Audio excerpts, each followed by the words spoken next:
नमस्कार. नवीन व्हिडिओ सोबत Kharghar to Udaipur part 4 मध्ये तुमचे स्वागत आहे. आज आमच्या ट्रिपचा 5वा दिवस.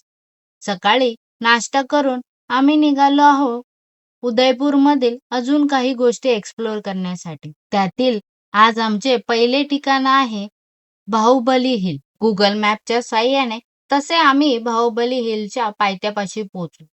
पार्किंगसाठी पायथ्यापाशीच रोडच्या कडेला गाडी लावण्याचा पर्याय उपलब्ध होता. गाडी तिथे पार्क करून आम्ही पायथ्यापासून एंट्री पॉइंट असलेल्या ठिकाणी जाऊन पोहोचलो. इथे बाहुबली हिलवर जाण्यासाठी ₹25 पर हेड अशी प्रवेश फी होती. पायथ्यापासून बाहुबली हिलच्या टॉपपर्यंत जाण्यासाठी 20 ते 25 मिनिटाची ट्रेकिंग करत जावे लागते. शहरापासून 13 ते 15 किलोमीटरवर असलेले हे ठिकाण सूर्यास्त व निसर्गरम्य दृश्य पाहण्यासाठी प्रसिद्ध असून येथील जलाशयाला बडी तालाब या नावाने ओळखले जाते. तलावामध्ये बरोबर मध्यभागी 2 डोंगर छोटे छोटे आपल्याला दिसतात, जे पाहण्यासाठी खूप आकर्षक व सुंदर वाटते. म्हणून पर्यटक या ठिकाणी हे दृश्य पाहण्यासाठी गर्दी करतात. हिल टॉपवर खाण्यासाठी काही दुकानं सुद्धा आहेत, जिथे तुम्हाला मॅगी, पोहे, चहा, कॉफी, पाणी, चिप्स, लिंबू सरबत असे प्रकार मिळतात. मधी पण रस्त्यात काही अशी दुकानं आहेत, जिथे तुम्हाला ह्या सगळ्या गोष्टी मिळतात. तिथेच एका दुकानामध्ये आम्ही मॅगी खाऊन त्या बाहुबली हिलचा निरोप घेतला आणि आम्ही पोहोचलो वाटेत पडणारे इकोटोन पार्क पाहण्यासाठी. इथे जाण्यासाठी ₹100 प्रवेश फी होती. याची निर्मिती 1652 ते 1680 या कालावधीत महाराणा राजा सिंग यांची आई जनदेवी यांच्या नावावर जियान सागर ह्या वास्तूची निर्माण करण्यात आली. इथे 3 छत्री आणि तिन्ही बाजूनी डोंगरांनी वेढलेले असे दृश्य पाहायला मिळते. बाजूला एक गार्डन सुद्धा आहे. ही एक फोटोजेनिक जागा असल्यामुळे बरेचसे पर्यटक या ठिकाणी भेट देतात. बाहुबली हिल व बडी तलाबच्याच इथे ही वास्तू आहे, जी आपल्याला बाहुबली हिलच्या डाव्या बाजूला पाहायला मिळते. फोटो वगैरे काढून तिथून निरोप घेऊन आम्ही थेट पोचलो शिल्पग्राम गावापाशी, जिथे दरवर्षी डिसेंबर ते जानेवारी जत्रा भरते. ह्या ठिकाणी जाण्यासाठी मोठ्यांसाठी ₹60 व लहानांसाठी ₹40 अशी प्रवेश फी आहे. शिल्पग्राम हे उदयपूरपासून 3 किलोमीटर पश्चिमेस असलेले एक प्रमुख ग्रामीण कला व हस्तकलेचे संकुल आहे, ज्याचे उद्घाटन 1990 मध्ये पंतप्रधान राजीव गांधी यांनी पारंपरिक भारतीय हस्तकला व ग्रामीण जीवनाला प्रोत्साहन देण्यासाठी केले होते. तसे या गावामध्ये पर्यटक वर्षभर राजस्थानी जेवण, राहणीमान, हस्तकला पाहण्यासाठी व घेण्यासाठी येतात. परंतु डिसेंबर ते जानेवारी या कालावधीमध्ये राष्ट्रीय स्तरावर या ठिकाणी मेळा भरतो, जिथे भारतातील विविध कलाकृतीचे प्रदर्शन केले जाते. आता व्हिडिओत दिसत असणारे एक ओपन थिएटर आहे, जिथे हवा महलचे डेकोरेशन केलेले आहे. इथे संध्याकाळी पारंपरिक वेगवेगळे प्रोग्राम केले जातात, जिथे 8,000 प्रेक्षक बसू शकतील अशी व्यवस्था आहे. आता व्हिडिओत दिसणारे प्रदर्शन सभागृह होते, जिथे उदयपूरमधील पर्यटन स्थळांचे नमुने पाहण्यासाठी ठेवण्यात आलेले होते. त्याचबरोबर भिंतींवर काही चित्रकला लावलेल्या होत्या, ज्या विकण्यासाठी पण उपलब्ध होत्या. नावाप्रमाणे शिल्पकलेने समृद्ध अशी ही जागा होती. घेण्यासाठी, पाहण्यासाठी अतिशय मस्त अशा गोष्टी तिथे उपलब्ध होत्या. तुम्ही जर उदयपूरला भेट देणार असेल, तर ह्या ठिकाणी नक्की भेट द्या. असेच इथे फिरता 3-4 तास कधी झाले हे आम्हालाच कळले नाही. आणि संध्याकाळी आम्ही पोचलो जेवणासाठी उदयपूरमधील पंचवटी परिसरातील सुखडिया सर्कलवर, जिथे रोज संध्याकाळी असे स्ट्रीट फूडचे स्टॉल लागतात. म्हणून याला उदयपूरची चौपाटी म्हणून ओळखतात. तिथल्या स्ट्रीट फूडचा आनंद घेऊन आम्ही तो दिवस संपवला.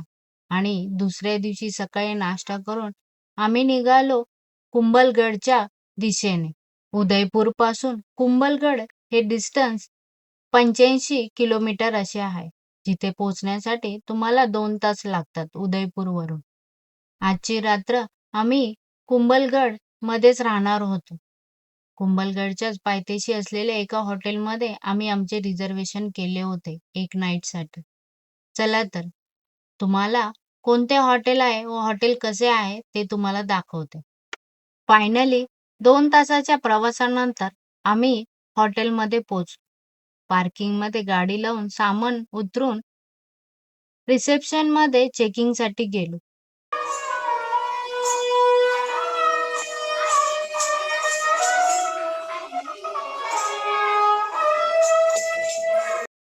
रिसेप्शनच्या एंट्रीपाशी एक सुंदर वाद्याच्या साह्याने राजस्थानी म्युझिक सोबत आमचे स्वागत झाले.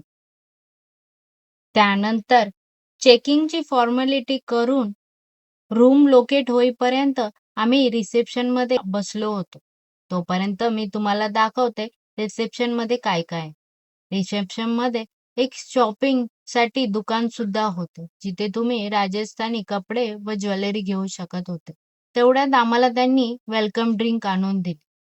रिसेप्शनच्या वरच्या बाजूलाच रिसॉर्टमधील रेस्टॉरंट होते, जिथे तुम्हाला आलाकाटा व बुफे असे दोन्ही पर्याय उपलब्ध होते. रेस्टॉरंटमध्ये 50 लोक बसतील अशी व्यवस्था होती. रेस्टॉरंटच्याच पुढे एक ओपन टेरेस होते, जिथून आपल्याला रिसॉर्टचा काही भाग व एंट्रन्स दिसतो.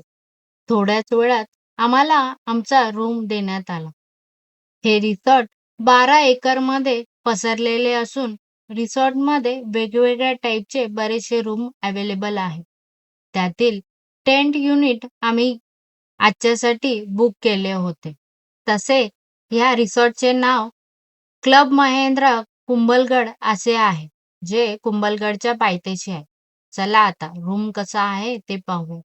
रूममध्ये आत येतच समोर सर्वात प्रथम सोफा कम बेड, एक टेबल, खुर्ची, king size bed, TV, side table, रूममधील फोन, एसी, लाईट्स ह्या सर्व दिसतात. त्याचबरोबर रूमला एक अटॅच बाल्कनी पण बनवलेली होती, जिथे तुम्हाला टी टेबल व 2 खुर्च्या आणि कपडे सुकवण्यासाठी एक स्टँड सुद्धा अवेलेबल होता.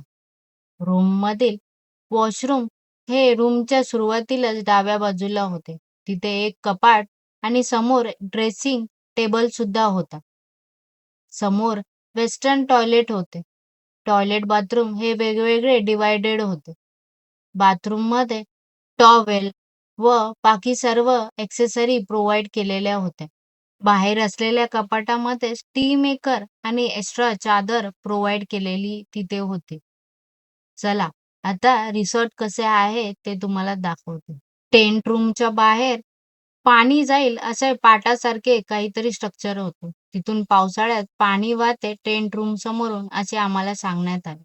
टेंट रूम मधून थोडे पुढे आले, लगेचच रिसॉर्टमधील एक गार्डन व ॲडव्हेंचर एरिया आहे, जिथे लहान मुलांपासून मोठ्यांपर्यंतच्या सर्व ॲक्टिव्हिटी आहेत. बऱ्याचशा ॲक्टिव्हिटी तिथल्या पेड आहेत व बेसिकवाल्या ह्या फ्री होत्या. गार्डनमधून थोडे पुढे गेले की स्विमिंग एरिया होता. स्विमिंग पूलच्या बाजूला रिलॅक्सिंग चेअर सुद्धा होत्या. खूप थंडी असल्यामुळे तिथे स्विमिंग पूलमध्ये सध्या तरी कोणी नव्हतं, कारण की पाणी खूप थंड होते. स्विमिंग पूलच्या बाजूने थोडे पुढे गेले की डाव्या बाजूला एक ओपन लॉन होता, जिथे 31च्या पार्टीचे सेलिब्रेशन डेकोरेशन चालू होते. उजव्या बाजूला गेले की रिसॉर्टमधील दुसरे रेस्टॉरंट होते, बार्बिक्यू बे, जिथे बार्बिक्यू बुफे आपल्याला संध्याकाळी सर्व्ह केला जातो. हे रेस्टॉरंट फक्त संध्याकाळी उघडे असते. त्या रेस्टॉरंटच्या बाजूने खाली काही पायऱ्या जाताना दिसतात. त्या पायऱ्या आपल्याला एक ॲक्टिव्हिटी एरियाच्या इथे घेऊन जातात, जिथे archery, jump pad, badminton, cricket खेळण्यासाठी जागा दिसते व उजव्या बाजूला आपल्याला पुन्हा काही पायऱ्या वरती जाताना दिसतात.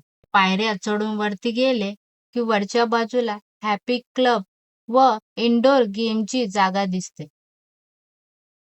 इनडोअर गेमची जागा ही बरीच मोठी असून तिथे बऱ्याचशा ऍक्टिव्हिटी पेड आहेत व बऱ्याचशा फ्री आहेत.